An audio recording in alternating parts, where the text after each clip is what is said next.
Hello my dear students, welcome to Physics Fighter NEET 2023 જેગ્વાર સિરીઝમાં આપ સૌનું સ્વાગત છે મિત્રો। ચિત્તાની જેમ દોડવાનું છે, ફાસ્ટ રિવિઝન કરવાનું છે। મોટા ભાગના 11 અને 12થના લેન્ધી ચેપ્ટર છે એને આપણે ફાસ્ટ રિવિઝન કરશું। એમાં કેવા પ્રકારના નીટની અંદર ક્વેશ્ચન પૂછાઈ શકે અને એને કેવી રીતે ફાસ્ટ કેલ્ક્યુલેટ કરી શકાય એ હું દરેક લેક્ચરની અંદર કહેવાનો છું। મારી સાથે જોડાયેલા રહેજો દોસ્તો। આજે આપણે સ્ટાર્ટ કરીએ 11th standard chapter number 7 rotational motion અને important topic centre of mass દ્રવ્યમાન કેન્દ્ર કેવી રીતે મેળવી શકાય, કોઈ પણ સિસ્ટમનું ફાસ્ટ કેવી રીતે કેલ્ક્યુલેટ કરી શકાય, સેન્ટર ઓફ માસનો વેગ શું, વેગમાન શું, એનો પ્રવેગ શું, એમાંથી કેવા પ્રકારના ક્વેશ્ચન પૂછાય એ આજના લેક્ચરમાં આપણે ડિસ્કસ કરવાના છે દોસ્તો। તો થઈ જાવ તૈયાર મારી સાથે મિત્રો। સેન્ટર ઓફ માસ દ્રવ્યમાન કેન્દ્ર એટલે શું? તો કે કોઈ પણ સિસ્ટમનું માસ એક એવા પોઈન્ટ ઉપર કેન્દ્રિત થયેલું ગણી શકો તમે કે જે પોઈન્ટને આપણે સેન્ટર ઓફ માસ કહીએ। મિત્રો માની લો કે એક નક્કર ગોળો છે તો એનું સેન્ટર ઓફ માસ દ્રવ્યમાન કેન્દ્ર એના ફિઝિકલ કેન્દ્ર એટલે જીઓમેટ્રિકલ સેન્ટર, એનો મતલબ કે એના ભૌમિતિક કેન્દ્ર ઉપર હોય। રિંગ હોય તો રિંગના ભૌમિતિક કેન્દ્ર ઉપર એનું સેન્ટર ઓફ માસ હોય। જરૂરી નથી કે રિંગમાં ત્યાં દ્રવ્ય હોય કે ના હોય, સેન્ટરમાં રિંગમાં વચ્ચે કોઈ દ્રવ્ય ના હોય છતાં પણ એનું સેન્ટર ઓફ માસ વચ્ચે હોય।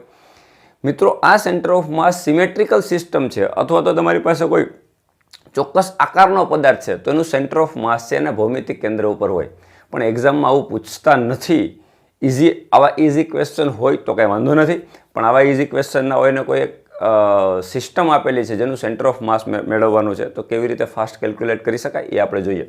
મિત્રો મારી પાસે માની લો કે કહો માસલેસ, એનો મતલબ એનું માસ નથી એવું એક સર્કલ આપણે વિચારીએ કે આ સર્કલને માસ નથી, દળ નથી, બરાબર। અને આ દળ વગરનું એક સર્કલ છે જેને કોઈ માસ નથી પણ એની ઉપર એની રિંગના પરિઘ ઉપર કોઈ માસ ચોંટાડેલા છે, એટલે દ્રવ્યમાન ચોંટાડેલા છે, રાઈટ।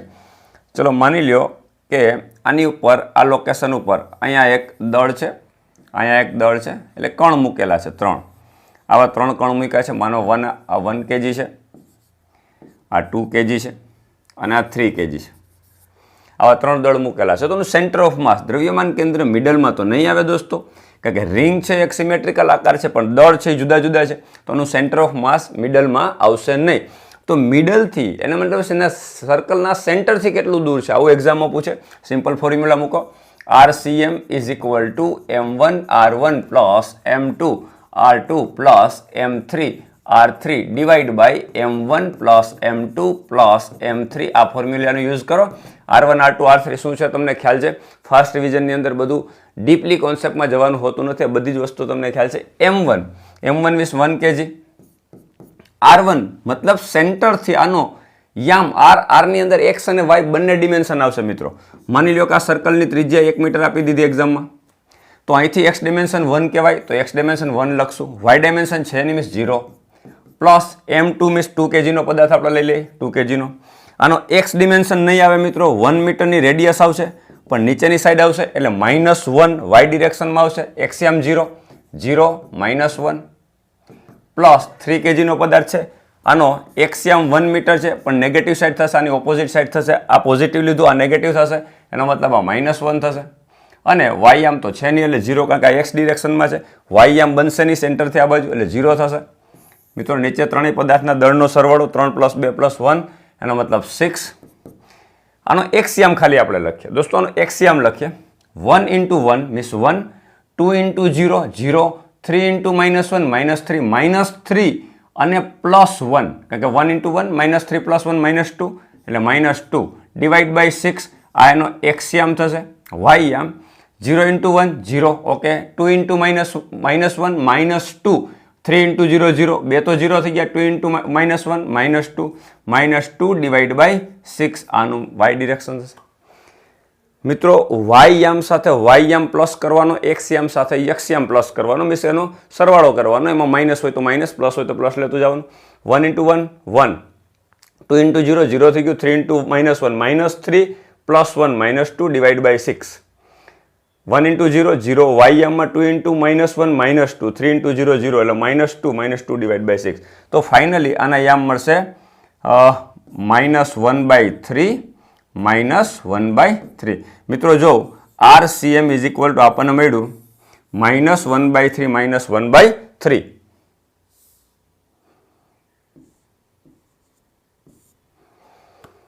આનો મતલબ આનું સેન્ટર ઓફ માસ આ ડિરેક્શનમાં જાઓ -1/3 1 મીટર કરતાં ત્રીજા ભાગના અંતરે જાઓ એક્સ ડિરેક્શનમાં નેગેટિવ સાઈડ ત્યાં અને વાયમાં નીચે ત્રીજા ભાગના અંતરે જાઓ ત્યાં અહીંયા ક્યાંક સેન્ટર ઓફ માસ એનું એપ્રોક્સિમેટ એનું સેન્ટર ઓફ માસ 1/3 આમ અને 1/3 લેફ્ટ સાઈડ અને 1/3 નીચે આટલું તમારું સેન્ટર ઓફ માસ હોવું જોઈએ. મિત્રો આ પ્રકારની કોઈ પણ સિસ્ટમ પૂછે આ ફોર્મ્યુલા મૂકો અને એના એક્સ અને વાય આમ સાથે લખી નાખો, કામ પૂરું, ખતમ. નેક્સ્ટ આપણે જોઈએ મિત્રો, માની લો કે કોઈ એક ટ્રાયંગલ આપેલું છે. ઓકે, આની ઉપર માસ મૂકી દીધા છે. ચલો આપણે જોઈએ આની ઉપર માસ મૂકી દીધા 3. ટ્રાયંગલ જે બનાવેલો છે એને કોઈ માસ નથી પણ એના શિરોબિંદુ પર 3 દળ મૂક્યા. આ 1 kg છે, અગેન આ 2 kg, આ 3 kg છે.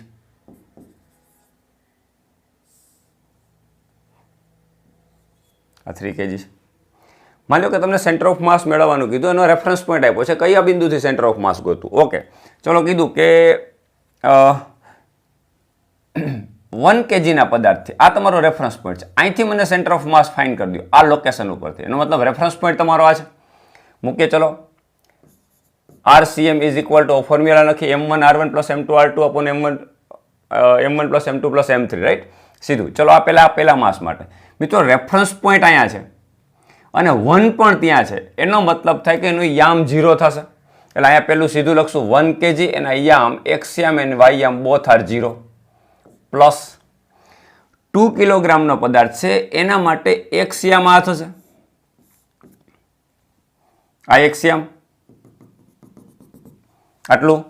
તો મિત્રો આટલું કેટલું થશે તમે જો, માની લો કે આ બાજુનું માપ છે એ 2 મીટર છે, આ પણ 2 મીટર છે, સમબાજુ ત્રિકોણ છે અને આ પણ 2 મીટર છે. એક્ઝામ આપી દીધું, સમબાજુ ત્રિકોણ છે, એક બાજુનું માપ 2 મીટર છે. એનો મતલબ આ સેન્ટરમાંથી કાપશે, એનો મતલબ આ થશે 1 મીટર, આનો એક્સિયમ 1 મીટર થશે. કેટલા કિલોગ્રામનો પદાર્થ? 2 કિલોગ્રામના પદાર્થનો એક્સિયમ 1 થશે. અહીંથી આ બાજુ છે, સોરી -1, લેફ્ટ સાઈડ આપણે માઇનસ લેશું, આ બાજુ પોઝિટિવ લેશું, રાઈટ. અહીંથી આપણે સેન્ટર ઓફ માસ ફાઇન્ડ કરવાનું છે. અહીંથી એક્સ બાજુ જાઓ તો -1 અને વાય આમ જાઓ તો આની લંબાઈ મીન્સ વેધની લંબાઈ, તો ત્રિકોણમાં સમબાજુ ત્રિકોણમાં ખૂણો 60 નો હોય. આ 2 મીટર છે તો કર્ણનો આ કોસ ઘટક થાય, સામેનો ઘટક થીટાની સામેનો ઘટક કર્ણનો સાઇન ઘટક, એટલે આ તમારા માટે 2 sin 60 થાય. આ થાય 2 sin 60, sin 60 ની કિંમત √3/2, 2 કેન્સલ એટલે √3. આ વાય આમ થશે તમારો -√3. sin 60 ની કિંમત √3/2, 2 કેન્સલ √3 અને નીચેની સાઈડ છે, નીચેની સાઈડ લેશો એટલે આપણે શું લેશું -√3. Okay, plus 3 kg same to same આ બાજુ +1 એટલે +1 અને વાય આમ સેમ ટુ સેમ √3 આની જેમ જ -√3 ડિવાઈડ બાય આ બાજુ પોઝિટિવ 1 -3, રાઈટ. અને ત્રણેયનો સરવાળો થશે 2 + 3 + 1 મીન્સ 6 kg. મિત્રો ફાઇનલી જો 0 × 1, 2 × -1, 3 × 1 ડિવાઈડ બાય 6, 1 × 0, 2 × √3. આ કરીને કેલ્ક્યુલેટ કરો એટલે RCM મળી ગયો. અહીંથી આપણે કેલ્ક્યુલેટ કરવાની જરૂર નથી. આગળના દાખલામાં જેમ કેલ્ક્યુલેશન કર્યું હતું એ ફાસ્ટ કેલ્ક્યુલેશન કરવાનું છે, સિમ્પલ વસ્તુ છે. નેક્સ્ટ જોઈએ આપણે. હવે માની લો કે તમારી પાસે આવી સિસ્ટમ નથી કે જેનું સેન્ટર ઓફ માસ જે છે કોઈ પાર્ટિકલ આપેલા છે. તમને આવું આપેલું છે કે એક સળિયો છે, માનો તમારી પાસે એક આવો સળિયો છે.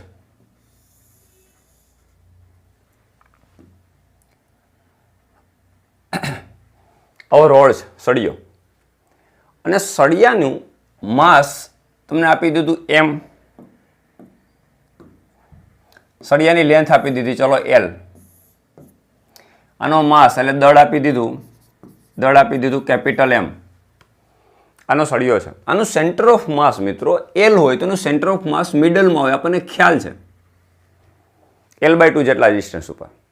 પણ આ નિયમિત આકારનો સળિયો નથી, એનો મતલબ એની રેખીય દળ ઘનતા બદલાય છે. માની લો કે આમાંથી 1 સેન્ટીમીટરનો તમે ટુકડો કાપો તો 1 kg હોય, તો 2 સેન્ટીમીટરનો 2 kg, 3 સેન્ટીમીટર 3 kg. પણ એવું નથી, જેમ અંતર બદલાય એમ એનું દળ વધતું જાય અથવા તો ઘટતું જાય. એનો મતલબ એની રેખીય દળ ઘનતા, રેખીય દળ ઘનતા આપી દીધી. લેમડા ઇઝ ઇક્વલ ટુ, ચલો એક એક્ઝામ્પલ લઈ લઈએ. Lambda is equal two kx plus 3. આ રીતે આ ફોર્મ્યુલા પ્રમાણે એનો રેખીય દળ ઘનતા મીન્સ કે એનું દળ ચેન્જ થાય છે. તો મિત્રો આ રેખીય દળ ઘનતા મતલબ એકમ લંબાઈ દીઠ દળ જ કહેવાય. રેખીય દળ ઘનતાનો મતલબ શું? એકમ લંબાઈ દીઠ દળ. આ એકમ લંબાઈ દીઠ દળ તમને આપી દીધું છે. હવે એનું સેન્ટર ઓફ માસ, આ રેફરન્સ પોઈન્ટ છે, અહીંથી છેડેથી મેળવવાનું છે આપણે. મિત્રો સિમ્પલ વસ્તુ છે. આપણી પાસે એક ફોર્મ્યુલા છે, x cm is equal to integration of x dm divide by integration of dm. મિત્રો dm એટલે શું? અહીં એક નાનો પીસ તમે ધાર્યો, આનું માસ. dm મીન્સ આ નાના પીસનું માસ. આની લંબાઈ છે dx અને અહીંથી કેટલો દૂર છે? તો કે x જેટલા ડિસ્ટન્સ ઉપર દૂર છે. હવે એક પીસ ધારી લેવાનું, કન્સિડર કરી લેવાનું, બહુ સિમ્પલ છે. x dm integration of x. dm means આ નાના પીસનું દળ. મિત્રો એકમ લંબાઈ દીઠ દળ કેટલું તમારું? કે x પ્લસ 3. તો dx લંબાઈનું દળ કેટલું થાય? Into dx divide by integration of dm. Again આજ એકમ લંબાઈ દીઠ દળ dx પ્લસ 3 અને dx લંબાઈનું ઇન્ટિગ્રેશન ds. સંકલન કરો. કે છે અચળાંક કહી દીધું, એક્ઝામમાં કહી દીધું કે કોન્સ્ટન્ટ છે, 3 તો કોન્સ્ટન્ટ છે જ. મિત્રો સંકલન કરવાનું છે. ઇન્ટિગ્રેશન x ની અંદર ગુણી નાખું, k into x square, k into x square, x into 3 3x એટલે plus 3x dx 0 to l divide by limit 0 to l લેવી પડે, કારણ કે આ ટુકડા છે 0 થી l સુધીનું સંકલન કરવું પડશે આપણે, કારણ કે સળિયાની લંબાઈ l છે. Integration of 0 to l again કે x પ્લસ 3 dx. મિત્રો ઇન્ટિગ્રેશન મૂકો તો ફાઇનલ ઇન્ટિગ્રેશન આનું આવશે કે એમનેમ કોન્સ્ટન્ટ x સ્ક્વેરનું સંકલન થશે x ક્યુબ બાય 3 પ્લસ 3 એમનેમ x નું સંકલન થશે x સ્ક્વેર બાય 2. સંકલનના બધા રૂલ આપણને આવડતા હોવા જોઈએ. કે કોન્સ્ટન્ટ x નું સંકલન x સ્ક્વેર બાય 2 પ્લસ 3 એમનેમ dx નું સંકલન હશે, એટલે 3 નું સંકલન 3 dx છે. અહીં ટોટલ 3 dx છે, dx નું સંકલન થશે x 3, રાઈટ. આની લિમિટ છે 0 ટુ l. મિત્રો માની લો કે 1 મીટરનો સળિયો આપ્યો, 1 મીટરનો સળિયો આપ્યો એક્ઝામમાં, એનો મતલબ 1x ની જગ્યાએ 1, પેલા અપર લિમિટ મૂકો 1 1 1 બધું 1 કરી નાખો તો તમારો ફાઇનલ આન્સર આવે k by 3 plus 3 by 2 upon 1 મૂકો તો k બાય 2 પ્લસ અહીં 1 મૂકો તો 3. તો આ તમારો આન્સર જે છે ઓપ્શનની અંદર આનું સાદું રૂપ આપો લસા લઈને તો તમારો આન્સર k ના ફોર્મમાં આવે, અચળાંકના ફોર્મમાં આવે. બાકીની બધી વેલ્યુ એની આપી દીધી.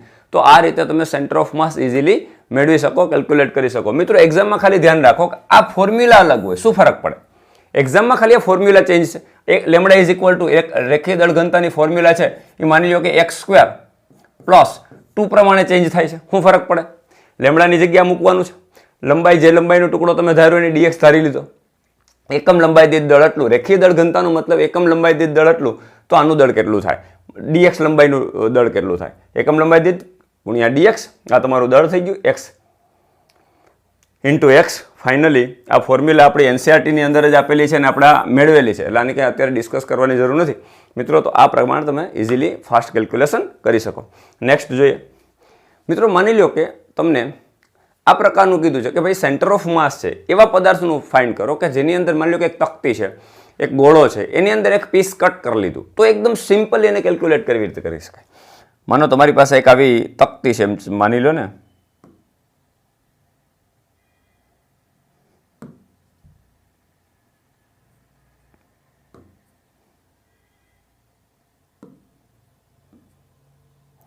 માનો આવી તકતી છે, એનું સેન્ટર મિડલમાં, આ એનું સેન્ટર છે. માનો એક તકતી છે, આ એનું સેન્ટર છે, અને આમાંથી એક નાનો તકતીનો પીસ, આવો પીસ એક કટ કરી લીધો આપણે.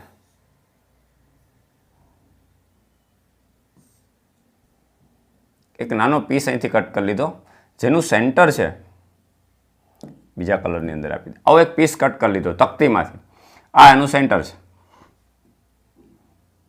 આ સેન્ટર છે. તો આ સેન્ટર તમે જો બંનેના સેન્ટર છે એક જ ડિરેક્શનમાં આવે, એક્સ ડિરેક્શનમાં. આ રીતે એક પીસ કટ કરી લીધો.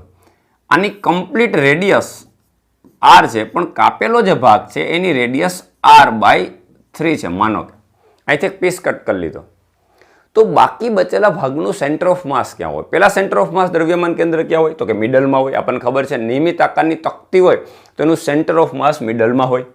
ઓકે, એ ક્વેશ્ચન જ નથી. એણે એમ કીધું છે કે આ પીસ અહીંથી કટ કરી લીધો તો એનું સેન્ટર ઓફ માસ કઈ બાજુ મૂવ થઈ જાય? ઓબ્વિયસલી તમે અહીંથી પીસ કટ કરી નાખો એટલે એનું સેન્ટર ઓફ માસ આ બાજુ મૂવ થઈ જશે, કારણ કે દળ આ બાજુ વધારે વિતરિત કહી શકાય, કારણ કે અહીંથી તમે પીસ કટ કરી લીધો તો સેન્ટર ઓફ માસ અહીંયા ક્યાંક મૂવ થયું એક્સ ડિરેક્શનમાં. અને આ તમને ફાઇન કરવાનું કીધું કે ભાઈ સેન્ટર ઓફ માસ આ કેટલું દૂર હશે. માનો કે આ તમને કીધું કે આ સેન્ટર ઓફ માસ આ ક્યાં હશે, થોડુંક દૂર ગયું, પણ કેટલું દૂર ગયું, સેન્ટરથી કેટલું દૂર ગયું ફાઇન કરવાનું કીધું. સિમ્પલ એક જ ફોર્મ્યુલા મિત્રો વાપરવાની છે. કેવી રીતે વાપરવાની છે સમજાવું તમને. આપણે ફોર્મ્યુલા લખવાની છે XCMની. સેન્ટર ઓફ માસ એક્સ ડિરેક્શનમાં કેટલું મૂવ થાય એની formula mx minus small mx dash divide by capital M minus small m. મિત્રો મેં જે કેપિટલ M યુઝ કર્યો છે એ આખા તકતી માટે છે અને સ્મોલ m છે કાપેલા ભાગ માટે છે. એક્સ મેં યુઝ કર્યો એ સંપૂર્ણ તકતી માટે છે અને એક્સ ડેશ યુઝ કરેલો છે એ કાપેલા ભાગ માટે યામ છે. તો સિમ્પલી વસ્તુ કે ભાઈ સંપૂર્ણ પદાર્થ છે એનું દળ છે મેં કેપિટલ M કન્સિડર કર્યું તો MM એક્સ યામ સંપૂર્ણ તકતીનો સેન્ટર ઓફ માસનો એક્સ યામ મતલબ એ સેન્ટરમાં જ છે. તો સેન્ટરની સાપેક્ષે તો આપણે લેવું છે તો સેન્ટરમાં જ છે એટલે 0 થશે યામ એટલે 0. વાય યામ તો લેવાનું જ નથી દોસ્તો. અહીંયા centre of mass left side જ ખસશે કારણ કે આનું સેન્ટર છે એ એક્સ અક્ષ ઉપર જ છે. ઓકે, માઇનસ M એટલે કાપેલા ભાગનું દળ. મિત્રો કમ્પ્લીટ રેડિયસ છે એ R છે, કાપેલા ભાગની ત્રિજ્યા R/3 છે એટલે ત્રિજ્યા ત્રીજા ભાગની થઈ ગઈ. મિત્રો ક્ષેત્રફળને ત્રિજ્યા સાથે શું સંબંધ? Proportional two R². આપણને ખબર છે A = πr². ત્રિજ્યા ત્રીજા ભાગની છે એટલે 3 નો વર્ગ કરો એટલે 9. તો આનું ક્ષેત્રફળ આના કરતા 9મા ભાગનું થઈ જાય. મિત્રો તો કાપેલા ભાગનું ક્ષેત્રફળ 9મા ભાગનું થાય તો આમાંથી ક્ષેત્રફળ કટ કરતા જાઓ તો દળ કમ્પ્લીટ નાબૂદ થઈ જાય. એનો મતલબ દળ અને ક્ષેત્રફળ એકબીજાના સમપ્રમાણમાં હોય. મિત્રો સમજો ત્રિજ્યા ત્રીજા ભાગની થઈ એનો મતલબ 3 નો વર્ગ કરો તો 9. એનો મતલબ આખી તકતી કરતા આનું દળ 9મા ભાગનું હોય. એનો મતલબ જો હું આ કટકાનું દળ m ધારી લઉં તો આનું દળ 9m થઈ જાય, કારણ કે ક્ષેત્રફળ 9મા ભાગનું થઈ જાય તો દળ 9મા ભાગનું થઈ જાય. એનો મતલબ આખા કરતા આનું ભાગ દળ 9મા ભાગનું. તો હું આનું m ધારું તો આખાનું કેટલું ધારી શકું? 9 ગણું વધારે મીન્સ 9m. ઓકે, તો નાના પીસનું દળ મેં સ્મોલ m ધાર્યું. Okay, small m. આનો એક્સ યામ મિત્રો આ R/3 છે તો આ સેન્ટરથી આ કેટલું દૂર હોય? તો કે આ થશે તમારું 2R/3. R માંથી R/3 માઇનસ કરો. આ કમ્પ્લીટ R છે એમાંથી R/3 માઇનસ કરો. R માઇનસ R/3 એટલે 2R. R માઇનસ R/3 કરશો 3R માઇનસ R એટલે 2R/3. તો આ તમારું થશે 2R/3 divide by M minus M. સંપૂર્ણ દળ કેટલું? તો કે 9m. એક પીસનું દળ કેટલું? m. 9m minus m means 8m. 8m થશે. આ તો 0 થઈ ગયું. ઉપર આવશે તમારું માઇનસ 2RM/3. તો ફાઇનલી કેટલું થયું? માઇનસ 2RM/3 ×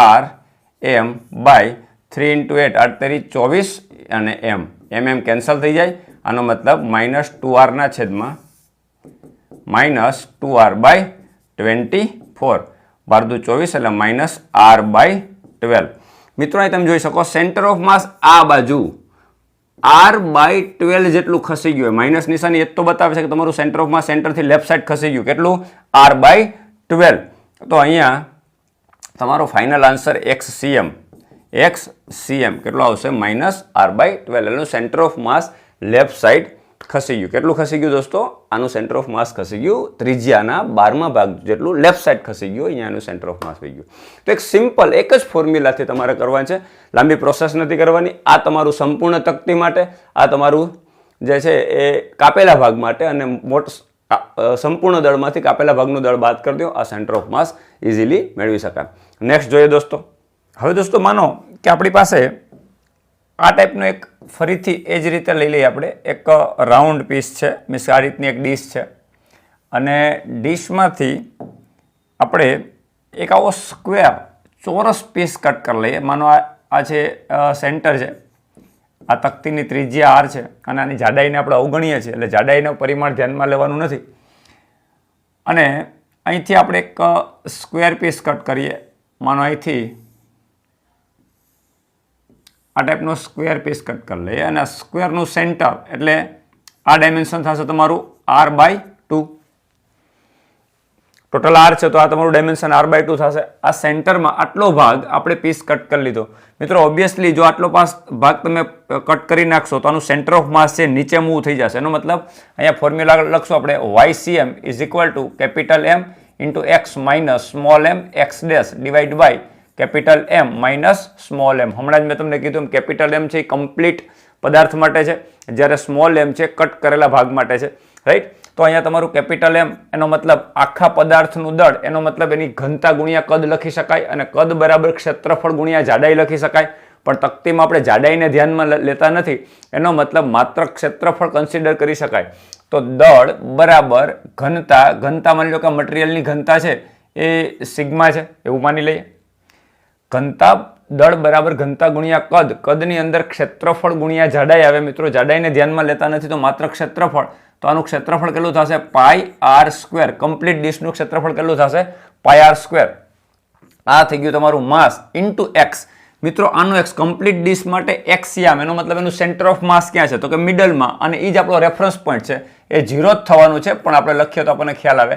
સ્મોલ m એનો મતલબ આ પદાર્થનું દળ, કટ કરેલા ભાગનું દળ, એની પણ ઘનતા સિગ્મા, કારણ કે સેમ મટીરિયલ છે. કટ કરેલા ભાગનું સિગ્મા ઘનતા ગુણ્યા કદ એટલે ક્ષેત્રફળ ગુણ્યા જાડાઈ. અગેન જાડાઈ લેવાની નથી, આનું ક્ષેત્રફળ લેવાનું છે. મિત્રો માની લો કે તમને એક્ઝામમાં કહી દીધું કે આની લેન્થ L છે, તો આ પણ L જ થશે, સ્ક્વેર છે એટલે. તો ક્ષેત્રફળ થશે આનું L². તો આ થઈ ગયું તમારું L² ક્ષેત્રફળ. અને ગુણ્યા અહીંથી સેન્ટર ઓફ માસ, આનું સેન્ટર ઓફ માસ અથવા તો કટ કરેલા ભાગનું સેન્ટર અહીંથી કેટલું દૂર છે? r/2. તો આ થશે તમારું r/2 divide by capital M minus small m. મિત્રો કેપિટલ M મીન્સ કે સંપૂર્ણ પદાર્થ માટે ઘનતા ગુણ્યા કદને બદલે ક્ષેત્રફળ πr² માઇનસ સ્મોલ m એ નાના પદાર્થ માટે મીન્સ કે કટ કરેલા ભાગ માટે દળ બરાબર એની ઘનતા સિગ્મા ગુણ્યા કદ એટલે ક્ષેત્રફળ. એનું ક્ષેત્રફળ થશે પાઈ, r ને બદલે r/2 સ્ક્વેર. આની સોરી એનું ક્ષેત્રફળ રાઉન્ડ નથી ને આપણું, સ્ક્વેર છે, તો સ્ક્વેરનું ક્ષેત્રફળ શું થશે? L². મિત્રો અહીંયા સિગ્મા એટલે ઘનતા ગુણ્યા કદ એટલે ક્ષેત્રફળ ગુણ્યા જાડાઈ થાય. પણ અહીંયા ક્ષેત્રફળને ધ્યાનમાં લઈએ તો સ્ક્વેરનું ક્ષેત્રફળ L² થાય. પાઈ નહીં, અગેન સિગ્મા ઇન્ટુ ક્ષેત્રફળ તમારું L² થશે. તો અહીંયા આ સંપૂર્ણ ભાગનું દળ, જ્યારે આ જે છે એ કપાયેલા ભાગનું દળ છે. મિત્રો આની અંદરથી તમે જો ઉપરનું 0 અને સિગ્મા બધામાંથી કેન્સલ થઈ જશે. તો ફાઇનલી તમારી જે આન્સર આવશે આનું કેલ્ક્યુલેટ કરશો અને સાદું રૂપ આપશો એટલે આન્સર આવી જશે. હજી તમારો આ આન્સર છે L અને r/2 એટલે મીન્સ L અને r ના ફોર્મમાં હશે. પણ મોટા ભાગે ઓપ્શનની અંદર ખાલી તકતીની ત્રિજ્યાના ફોર્મમાં આપેલું હોય. તો મિત્રો આ તમને ખબર પડે કે આ L હશે તો આ કમ્પ્લીટ r છે. તો પાયથાગોરસ મુજબ મિત્રો આ કાટખૂણો હશે તો આ કર્ણ બનશે. તો r² is equal two 2l² થાય. r² is equal two l² plus l² means 2l² થાય. તો l ઇઝ ઇક્વલ ટુ તમારા માટે r/√2 થઈ જશે. મિત્રો l ઇઝ ઇક્વલ ટુ તમે અહીંયા r/√2 મૂકશો, l is equal two r/√2 મૂકશો એટલે તમારો કમ્પ્લીટ આન્સર r ના સ્વરૂપમાં આવી જશે. અને તમારી એક્ઝામની અંદર આ તમારા આન્સર છે એ ઓપ્શન છે r ના ફોર્મમાં હોય, કારણ કે એની કમ્પ્લીટ r જે ડીશની ત્રિજ્યા છે એ કમ્પ્લીટ આપેલી છે. મિત્રો તો આ ટાઈપના ક્વેશ્ચન પૂછાય તો એને ફાસ્ટ કેલ્ક્યુલેટ કરી શકાય એક સિંગલ ફોર્મ્યુલાની મદદથી. નેક્સ્ટ મિત્રો જોઈએ. દોસ્તો જુદી જુદી સિસ્ટમના દ્રવ્યમાન કેન્દ્ર આવી ગયા. હવે દ્રવ્યમાન કેન્દ્રનો વેગ અને પ્રવેગ રિલેટેડ ક્વેશ્ચન પૂછાય તો કેવી રીતે? મિત્રો સિમ્પલ વસ્તુ, દ્રવ્યમાન કેન્દ્રના વેગ VCM ની ફોર્મ્યુલા આપણે ભણી ગયા. VCM is equal to m1 v1 plus m2 v2 divide by m1 plus m2. તમને બધાને ખબર છે આ formula m1 plus m2.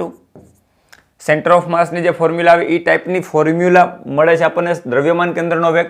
Same to same દ્રવ્યમાન કેન્દ્રનો પ્રવેગ ACM is equal to m1 a1 plus m2 a2 divide by m1 plus m2.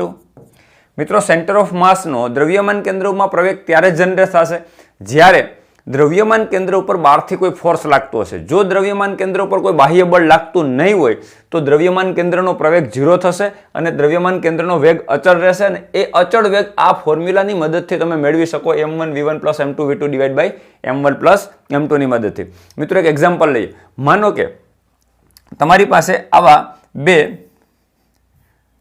બે બોલ છે જેનું દળ, માનો આનું દળ છે, આપણી પાસે આવા બે બોલ છે.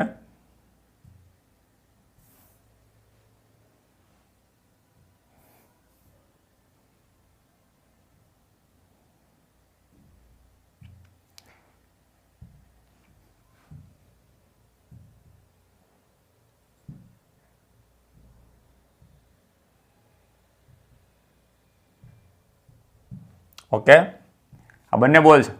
હવે માની લો કે આનું દળ m1 છે ને આનું દળ m2 છે.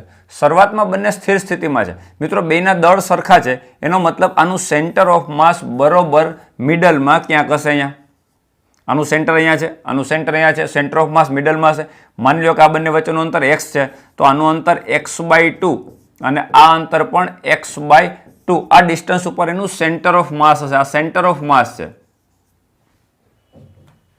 હવે માની લો કે આ બંને દળાઓને તમે મુક્ત કરી દીધા સ્થિર સ્થિતિમાંથી. આ બંને પાસે માસ છે કાંઈક, એટલે બંને એકબીજાથી આકર્ષણ બળના કારણે એકબીજાની નજીક આવશે, ગુરુત્વાકર્ષણ બળના કારણે. આવો તમને ક્વેશ્ચન પૂછો કે બે બોલ છે એને સ્થિર સ્થિતિમાંથી મૂકી દીધા અને બંનેને છોડતા ગુરુત્વાકર્ષણ બળના કારણે એકબીજાની નજીક આવે, એટલે આ જે છે એ નજીક આવે, આ નજીક આવે.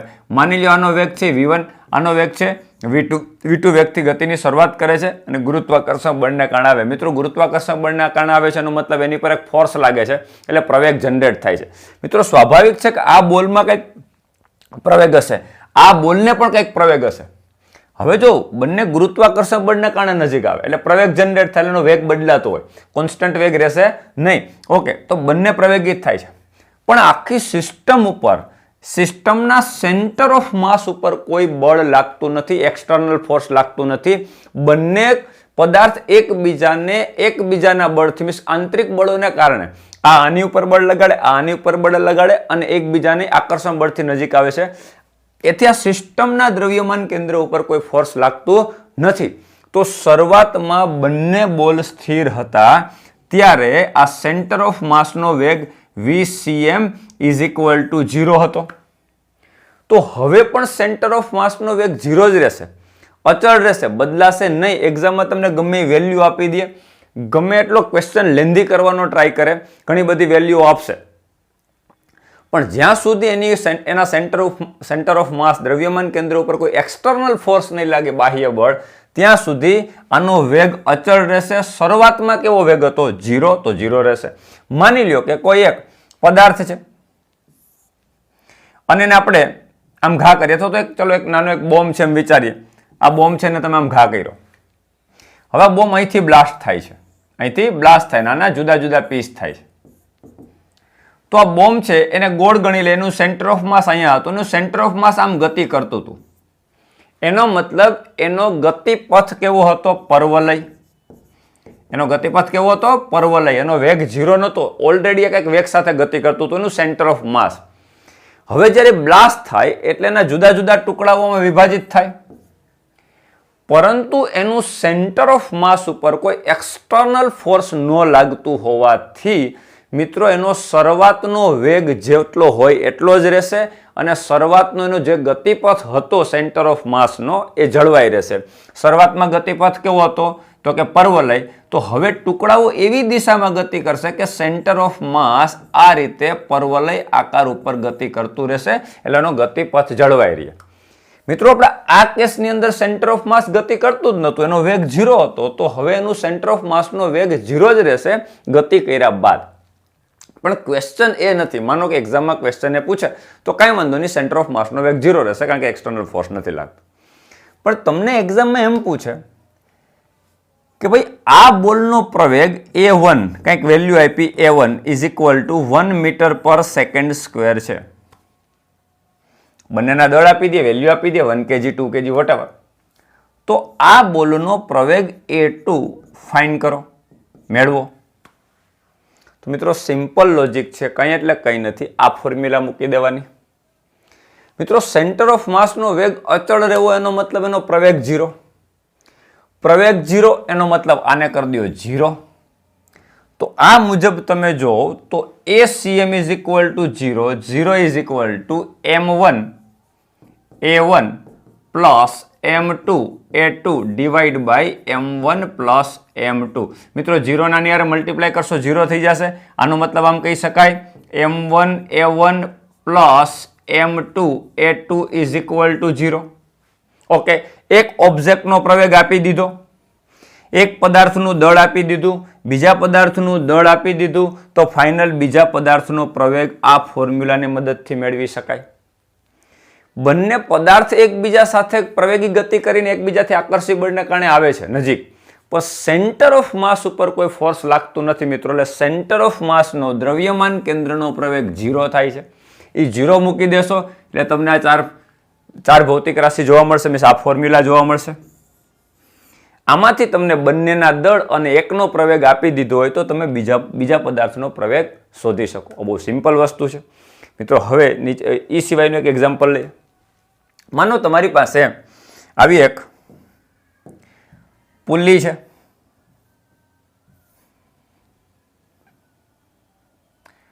માનો તમારી પાસે એક આવી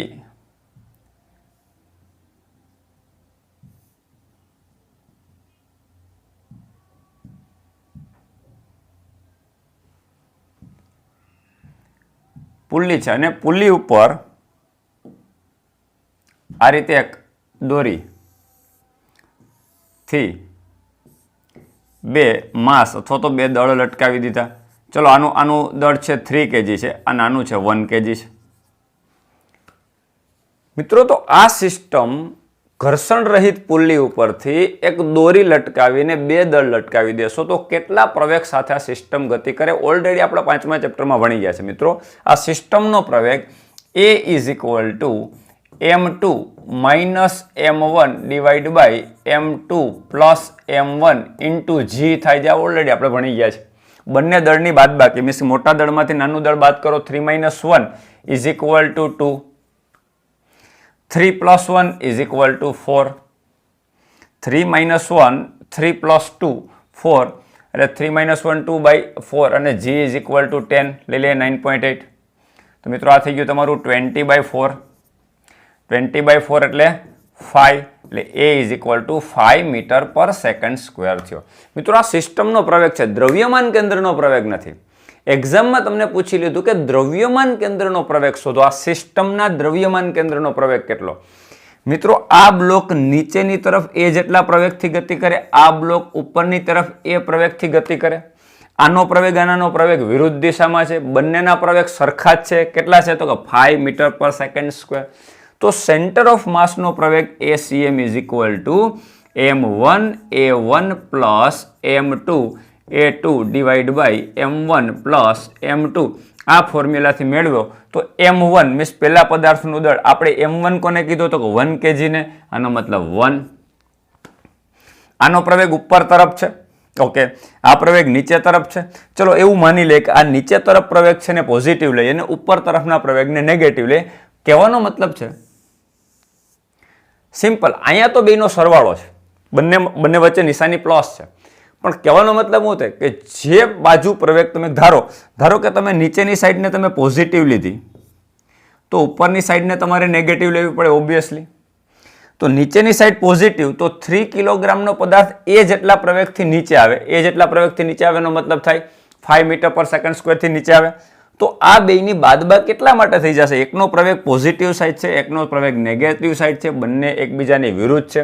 તો આ ફોર્મ્યુલામાં M1 A1 plus M2 A2 લખો તો M1 1 kg છે, ઓકે, એનો પ્રવેગ ઉપર છે, મેં નેગેટિવ લીધો તો મારા માટે માઇનસ થશે. કેટલો? -5 છે. તો બેનો પ્રવેગ સેમ -5 પ્લસ બીજો પદાર્થનું દળ 3 kg. આનો પ્રવેગ તો કે +5 કારણ કે પોઝિટિવ સાઈડ લેશું અને બંને દળનો સરવાળો એટલે 2 3 + 1 એટલે 4. આ ફાઇનલ કેલ્ક્યુલેશન કરો તો સેન્ટર ઓફ માસનો પ્રવેગ તમને મળશે 5 × 3 15, 5 - 5 × 1 - 5, 15 - 5 એટલે આ થશે તમારું 10/4 મીટર/સેકન્ડ². મિત્રો આ જે છે એ તમારું સેન્ટર ઓફ માસનો પ્રવેગ થયો. આ જે પ્રવેગ હતો એ આપણો કયો પ્રવેગ હતો? તો કે જે તે પદાર્થનો પ્રવેગ હતો. આ પદાર્થ 3 કિલોગ્રામનો પદાર્થ નીચે એ જેટલા મીન્સ 5 મીટર/સેકન્ડ² ના પ્રવેગથી નીચે જાય. 1 કિલોગ્રામનો પદાર્થ 1 મીટર/સેકન્ડ² ના પ્રવેગથી ઉપર જશે. પરંતુ એનું સેન્ટર ઓફ માસ, આખા સિસ્ટમનું દ્રવ્યમાન કેન્દ્ર છે એ 10/4 મીટર/સેકન્ડ² જેટલા પ્રવેગથી ગતિ કરતું હશે. સિમ્પલી આનો આન્સર આવ્યો પોઝિટિવ. આનો આન્સર આવ્યો પોઝિટિવ. આનો મતલબ થાય કે આપણે પોઝિટિવ સાઇન આમાં કેમ ધારી? નીચે. એનો મતલબ સેન્ટર ઓફ માસ એનું નીચે ગતિ કરતું હશે 10/4 મીટર/સેકન્ડ² જેટલા પ્રવેગ સાથે. મિત્રો આ થઈ ગયા દ્રવ્યમાન કેન્દ્રના વેગ અને પ્રવેગની વાત. જો વેગ અચળ છે તો પ્રવેગ 0 છે. જો સેન્ટર ઓફ માસનો વેગ અચળ નથી તો એનો મતલબ થાય કે એની ઉપર કંઈક એક્સટર્નલ ફોર્સ લાગે છે. અને એક્સટર્નલ ફોર્સ લાગતું હોય બાહ્ય બળ તો સેન્ટર ઓફ માસ દ્રવ્યમાન કેન્દ્રને કંઈક પ્રવેગ હોય. અને હોય તો આપણે ACM = m1a1 plus m2a2 divide by m1 plus m2 ની મદદથી ફાઇન્ડ કરી શકીએ. જો સેન્ટર ઓફ માસને પ્રવેગ નથી એનો મતલબ છે કે બાહ્ય બળ એની ઉપર લાગતું નથી. અને બાહ્ય બળ નથી લાગતું તો એનો પ્રવેગ છે 0 થશે. અને 0 ના થાય અને સેન્ટર ઓફ માસનો પ્રવેગ મળતો હોય એક્સટર્નલ ફોર્સને કારણે તો આ ફોર્મ્યુલાની મદદથી તમે ઇઝીલી મેળવી શકો. મિત્રો હવે પછી આપણે ચર્ચા કરીએ કે માની લો કે તમને બે એવા કોણ આપ્યા અથવા તો બે તમને પાર્ટિકલ આપ્યા જેનું દળ છે m1, આનું દળ છે m2 અને બંને વચ્ચેનું અંતર છે x. મિત્રો આ બંનેના દળ જુદા જુદા છે. ઓબ્વિયસલી આનું સેન્ટર ઓફ માસ, માની લો કે આનું દળ વધારે છે આનું દળ ઓછું, ચલો m1 > m2 છે તો આ સિસ્ટમનું સેન્ટર ઓફ માસ છે m1 ની નજીક હશે. અહીંયા ક્યાંક હશે, બંનેના મિડલ પોઈન્ટ ઉપર નહીં હોય. તો આ અહીંથી કેટલું દૂર છે? તો કે d1. સેન્ટર ઓફ માસ અહીંયા છે. બીજો પદાર્થ અહીંથી કેટલો દૂર છે? તો કે d2. મિત્રો જો આવું તમને પૂછ્યું હોય અને તમને એમ કે m1 દળથી સેન્ટર ઓફ માસ દ્રવ્યમાન કેન્દ્ર કેટલું દૂર છે, સિમ્પલ ફોર્મ્યુલા મૂકી દો. મિત્રો ખાસ ધ્યાન રાખો, હું કહું છું કોઈ એક કણથી સેન્ટર ઓફ માસ કેટલું દૂર છે આ મેળવવા માટે d1 ની ફોર્મ્યુલા લખી નાખો. d1 = d1 કોનાથી? સેન્ટર ઓફ માસથી દળ m1 નું અંતર પૂછ્યું છે તો દળ m2 લખવાનું. બંને વચ્ચેનું ટોટલ અંતર એટલે d1 + d2 એટલે કે x લખવાનું જે આપણે ધાર્યું છે ડિવાઈડ બાય m1 + m2 આ અંતર થાય. મિત્રો જો m2 દળથી સેન્ટર ઓફ માસનું અંતર પૂછ્યું છે તો d2 ની ફોર્મ્યુલા લખો. ત્યારે m2 થી પૂછ્યું છે દળ m1 લખવાનું એટલે m1 × x divide by m1 + m2 આ ફોર્મ્યુલાની મદદથી મેળવી શકાય. મિત્રો આ બે વચ્ચેનો સંબંધ મેળવવો હોય, 4 ઓપ્શનની અંદર સંબંધ આપ્યો હોય તો બંનેનો ગુણોત્તર લઈ લ્યો d1/d2. મિત્રો d1/d2 કરો એટલે આની અંદરથી m1 + m2 m1 + m2 x બધું કેન્સલ થઈ જશે. d1/d2 = m2/m1 મળશે. તો આ બંને વચ્ચે રિલેશન મળી ગયું, બંને અંતર વચ્ચે. કોઈ પર્ટિક્યુલર ડિસ્ટન્સ મેળવવાનું કે તો આ ફોર્મ્યુલાની મદદથી મેળવાય. બીજા દળથી સેન્ટર ઓફ માસનું અંતર મેળવવાનું કીધું તો આ ફોર્મ્યુલાથી મેળવાય. અને બંને વચ્ચેનો સંબંધ કીધો હોય તો આ ફોર્મ્યુલાથી મેળવાય. તો આ રીતે તમે સેન્ટર ઓફ માસના અંતરો, સેન્ટર ઓફ માસનો વેગ, સેન્ટર ઓફ માસનો પ્રવેગ અને કોઈપણ પદાર્થનું સેન્ટર ઓફ માસ દ્રવ્યમાન કેન્દ્ર કેવી રીતે ઇઝીલી કેલ્ક્યુલેટ કરવું એ આપણે આજે સમજ્યા. મિત્રો તો આ થઈ ગયો તમારો આપણી આજની જગવાર સિરીઝનો દ્રવ્યમાન કેન્દ્ર ટોપિકની સંપૂર્ણ ચર્ચા. આ ટાઈપના ક્વેશ્ચન મિત્રો નીટમાં પૂછાય તો તમે ઇઝીલી સિંગલ સ્ટેપની અંદર તમે કેલ્ક્યુલેટ કરી શકો. Okay, done. અહીંયા સુધી રાખશું. નેક્સ્ટ સિરીઝની અંદર આપણે ફરીથી આ ચેપ્ટરના બીજા કોઈ ટોપિકની ચર્ચા કરશું અને ફાસ્ટ રિવિઝન કરશું. Have a good day.